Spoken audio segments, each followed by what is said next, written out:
નમસ્તે બાળ દોસ્તો, ડીકે એજ્યુકેશન ચેનલમાં આપનું સ્વાગત છે. આજે આપણે ધોરણ 6 ની સ્વાધ્યાય પોથીના ભાગ 2માં સામાજિક વિજ્ઞાન વિષયમાં પાઠ 10 પૃથ્વીના આવરણોનું સોલ્યુશન જોઈશું. તો ચાલો સોલ્યુશન જોઈએ. પ્રશ્ન 1.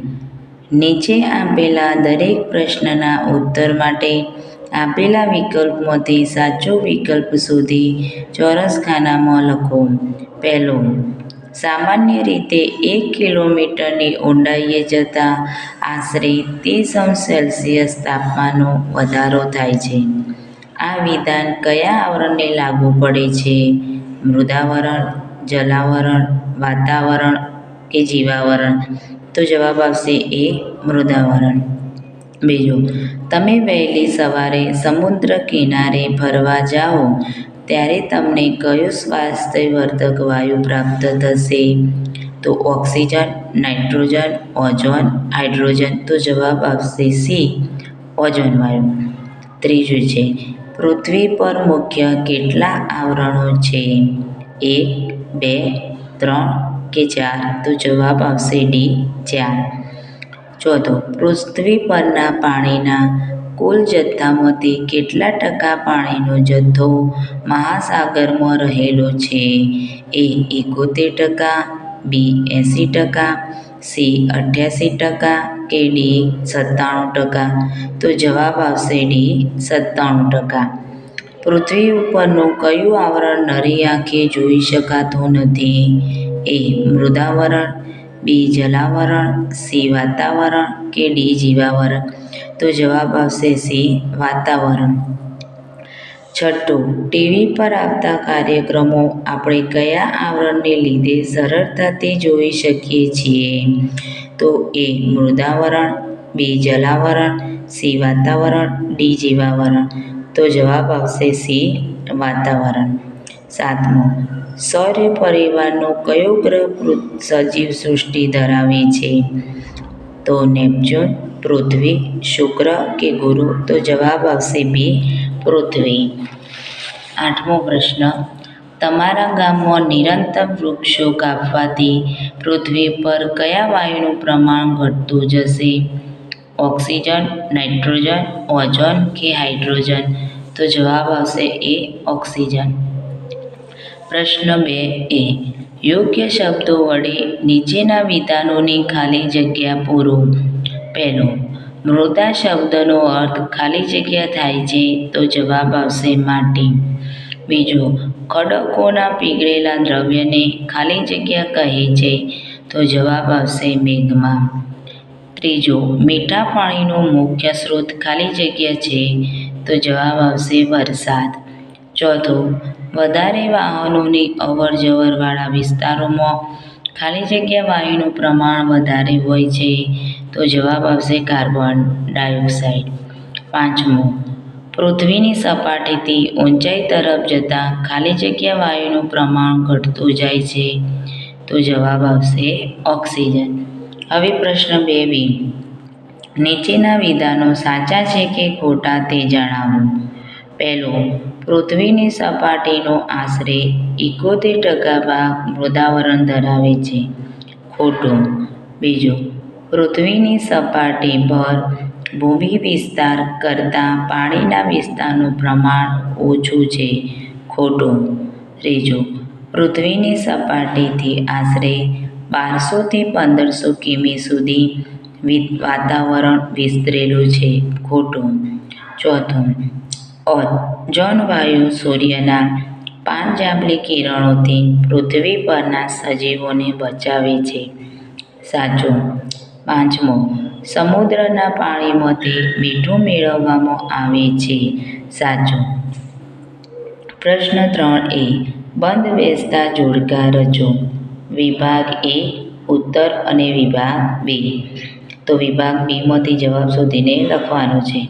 પહેલું, મૃદાવરણ. તો એનો જવાબ આવશે B, સજીવોનું નિવાસસ્થાન છે. બીજું, જલાવરણ. તો એ સજીવોને પીવા માટે મીઠા પાણીની ભેટ આપે છે. ત્રીજું છે વાતાવરણ. તો જવાબ આવશે સી. મોબાઈલ ફોન મારા થકી ચાલે છે. ચોથું છે જીવાવરણ, તો જવાબ આવશે ડી. કીડીથી લઈ મહાકાય હાથી જેવા વિવિધ સજીવોથી બનેલો છે. હવે પ્રશ્ન 3B, મને ઓળખો. પહેલો છે, હું પૃથ્વીની ચારે બાજુ વીંટળાઈને આવેલું આવરણ છું. તો જવાબ આવશે વાતાવરણ. બીજું, પૃથ્વીની સપાટીનો આશરે 71% ભાગ મારાથી ઘેરાયેલો છે. તો જવાબ છે જલાવરણ. ત્રીજું, માનવ, પશુ, પક્ષી અને વનસ્પતિનો સમાવેશ મારા આવરણમાં થાય છે. તો જવાબ આવશે જીવાવરણ. ચોથું, હું માટી, ખડકો અને ઘન પદાર્થોનું બનેલું છું. તેથી મને ખડાકાવરણ કે ઘનાવરણ પણ કહે છે. તો જવાબ આવશે મૃદાવરણ. પ્રશ્ન 4A, નીચેના પ્રશ્નોના ઉત્તર 1-2 વાક્યમાં લખો. પહેલો પ્રશ્ન, જલાવરણ શેનું બનેલું છે? તો જલાવરણ મુખ્યત્વે મહાસાગરો, ઉપસાગરો, સરોવરો, તળાવો, નદીઓ વગેરેનું બનેલું છે. બીજો પ્રશ્ન, વાતાવરણમાં મુખ્ય કયા કયા વાયુઓ છે? તો વાતાવરણમાં મુખ્યત્વે nitrogen, oxygen, ozone, carbon dioxide વગેરે મુખ્ય વાયુઓ છે. જીવસૃષ્ટિમાં કોનો સમાવેશ થાય છે? તો જવાબ આવશે કે જીવસૃષ્ટિમાં મનુષ્યો, વનસ્પતિ અને પ્રાણીઓનો સમાવેશ થાય છે. ચોથો પ્રશ્ન, સૌર પરિવારમાં એક સભ્ય તરીકે પૃથ્વીની વિશેષતા જણાવો. તો તમામ સજીવ સૃષ્ટિને જીવવા માટે જરૂરી તાપમાન, પાણી અને હવા એકમાત્ર પૃથ્વી પર જ છે. પાંચમો પ્રશ્ન, પૃથ્વીનો પોપડો કયા કારણથી ફાટી જતો નથી? તો જવાબ આવશે ગરમી અને દબાણ જેવા પરસ્પર વિરોધી બળો વચ્ચે સમતુલા જળવાઈ રહેતી હોવાથી પૃથ્વીનો પોપડો ફાટી જતો નથી. છઠ્ઠો પ્રશ્ન, વાતાવરણનો કયો વાયુ ઓક્સિજન વાયુના જલદપણાને મંદ કરે છે? તો ઓક્સિજન વાયુના જલદપણાને કાર્બન ડાયોક્સાઇડ વાયુ મંદ કરે છે. સાતમો પ્રશ્ન, વાતાવરણ પૃથ્વી માટે કુદરતી ઢાલની ગરજ કઈ રીતે સારે છે? તો પૃથ્વીના ગુરુત્વાકર્ષણ બળથી પૃથ્વી તરફ ઝડપથી ખેંચાઈ આવેલી ઉલ્કા વાતાવરણ સાથેના ઘર્ષણથી સળગી ઉઠી નાશ પામે છે. આઠમો, વાતાવરણમાં રહેલા રજકણો કઈ રીતે ઉપયોગી છે? તો વાતાવરણમાં રહેલા રજકણો સૂર્યપ્રકાશ ચોમેર ફેલાવવાનું કાર્ય કરે છે. પ્રશ્ન 4B, નીચે આપેલા પારિભાષિક શબ્દોની સમજૂતી આપો. પહેલો, મૃદાવરણ, તો મૃદુ એટલે માટી અને આવરણ એટલે પડ. મૃદાવરણ એટલે માટીનું આવરણ. પૃથ્વીની સપાટી પરના ભૂમિભાગોને મૃદાવરણ કહેવામાં આવે છે. બીજું છે જલાવરણ, તો પૃથ્વીની સપાટી પરના પાણીથી ઘેરાયેલા ભાગને જલાવરણ કહે છે. તેમાં મહાસાગરો, સાગરો, ઉપસાગરો, નદીઓ, સરોવરો, તળાવ વગેરેનો સમાવેશ થાય છે. ત્રીજું, વાતાવરણ, પૃથ્વીની સપાટીથી લગભગ 800 થી 1000 કિલોમીટરની ઊંચાઈ સુધી વિસ્તરેલા વાયુના આવરણને વાતાવરણ કહે છે. જીવાવરણ, મૃદાવરણ, વાતાવરણ અને જલાવરણના જે ભાગોમાં જીવસૃષ્ટિનું અસ્તિત્વ છે તેને જીવાવરણ કહે છે. પ્રદૂષણ, મનુષ્ય દ્વારા થતી કોઈ પણ એવી પ્રવૃત્તિ જે પર્યાવરણ માટે અનિચ્છનીય હોય તેને પ્રદૂષણ કહે છે. પ્રશ્ન 5A, નીચેના પ્રશ્નોના ઉત્તર 2-3 વાક્યોમાં લખો. પહેલો, માનવીની કઈ પ્રવૃત્તિઓ દ્વારા પાણી પ્રદૂષિત થાય છે? તો જવાબ, ગટરોના ગંદા પાણી નદીઓમાં છોડવાથી, ફેક્ટરીઓના કેમિકલયુક્ત ગંદા પાણીનો નિકાલ કરવાથી, દરિયામાં પેટ્રોલિયમ લઈને જતા વાહનો ડૂબી જવાથી. પ્રશ્ન 2. વાતાવરણને પ્રદૂષણ મુક્ત કરવા કયા કયા કાર્યો કરવા જોઈએ? તો વધારે વૃક્ષ વાવવા જોઈએ, ઉર્જાના બિનપરંપરાગત સ્ત્રોતનો ઉપયોગ કરવો જોઈએ, જે વસ્તુનો ફરીથી ઉપયોગ થઈ શકતો હોય તેને રિસાયકલ કરવી જોઈએ. ત્રીજું, પૃથ્વી વિશે તમે શું જાણો છો? તો આપણી પૃથ્વી સૌર પરિવારનો અજોડ ગ્રહ છે. સૌર પરિવારમાં તમામ સજીવ સૃષ્ટિને જરૂરી અનુકૂળ તાપમાન, પાણી અને હવા એકમાત્ર પૃથ્વી પર જ છે. આ બધી અનુકૂળતાઓ પૃથ્વીને મળેલી અમૂલ્ય ભેટ છે. પ્રશ્ન 4. માનવ જીવનના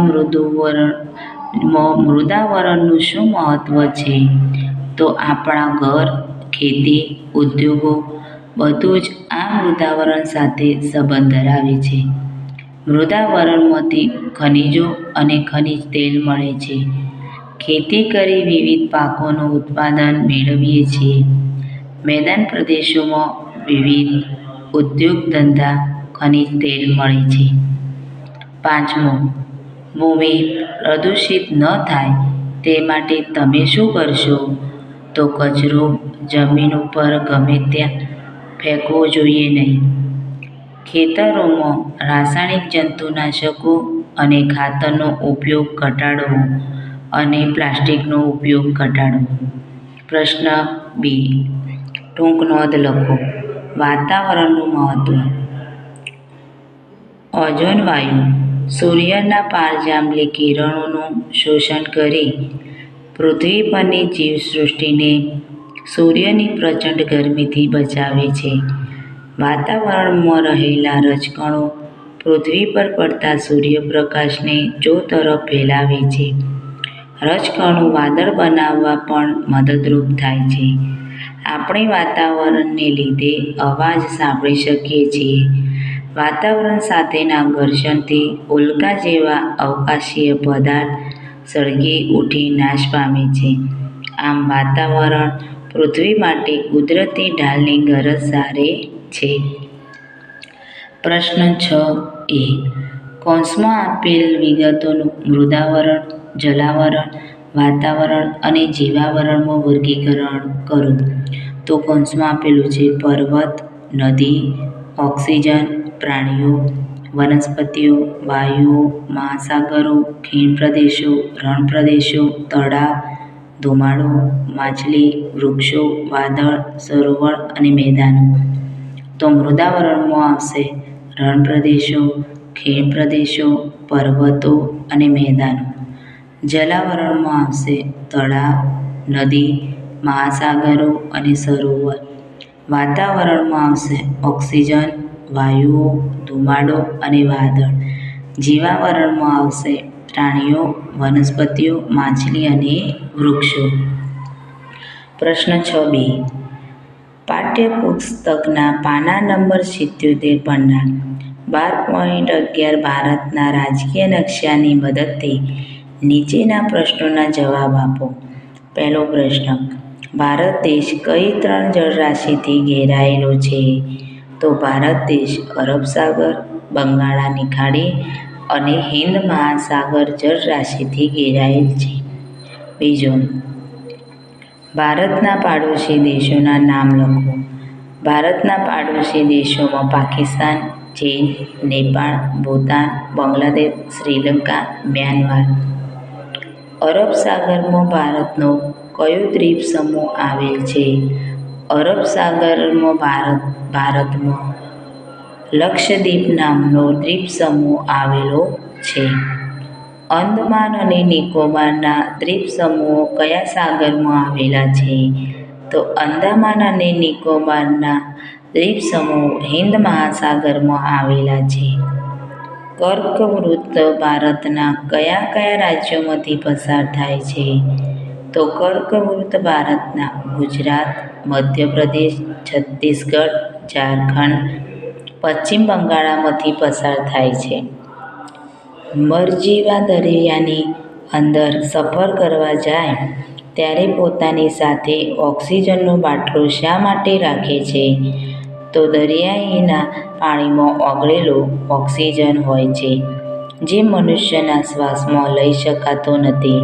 માટે મરજીવાઓ જ્યારે સમુદ્રની તળિયે ઊંડી ડૂબકી મારે છે ત્યારે ઓક્સિજનનો બાટલો સાથે રાખે છે. પ્રશ્ન 7. તમારી આજુબાજુ પ્રદૂષણ ફેલાવતી બાબતો નોંધી તે પ્રદૂષણની માત્રા ઓછી કરવાના ઉપાયો લખો. તો વાહનોના ધુમાડાથી પ્રદૂષણ ફેલાય છે. જો લોકો ખાનગી વાહનોને બદલે જાહેર વાહનોનો ઉપયોગ કરે તો પ્રદૂષણ ઘટે છે. ઉદ્યોગોનું કેમિકલયુક્ત પાણી જળાશયોમાં જાય છે. આવા પ્રદૂષિત પાણીને શુદ્ધિકરણ કર્યા બાદ જળાશયોમાં છોડવા જોઈએ. ખેડૂતોએ ખેતીવાડીમાં જંતુનાશક દવાનો ઉપયોગ બહુ ઓછો કરવો જોઈએ. બાળ દોસ્તો, આવા સોલ્યુશન જોવા હોય તો આ ચેનલને સબસ્ક્રાઈબ જરૂરથી કરજો.